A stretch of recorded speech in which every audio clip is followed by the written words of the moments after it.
Labas visiems, tai noriu, galvojau, pasiruošiu kažkaip ir iškalbingai pašnekėsiu ir pasakysiu, ką galvoju apie verslo titanus.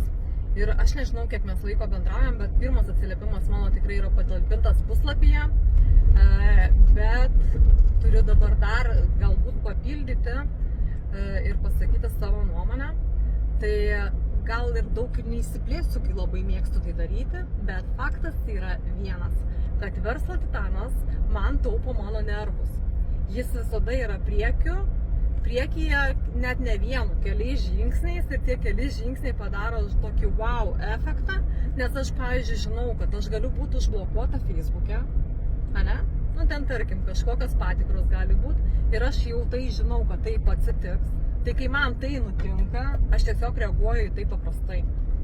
Aš žinau, kad jeigu bandys nulaužti mano puslapį, žinau, kokius veiksmus aš turiu padaryti, kad neprisidaryti.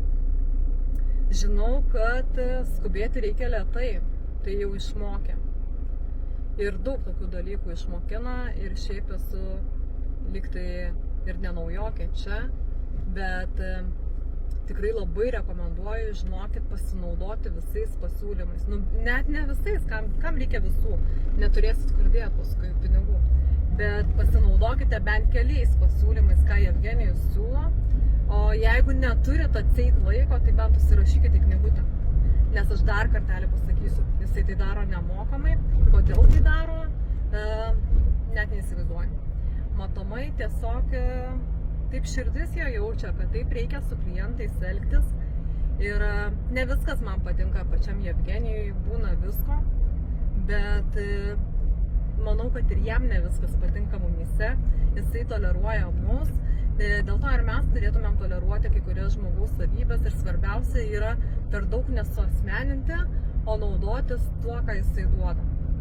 Tai ačiū tau, Jevgenijau, už nuoširdumą, už emocijas, už mano ramybę mano galvoje ir smagu visada jaustis tavo kolektyvo dalimi, turbūt taip pasakyti būtų galima drąsiai.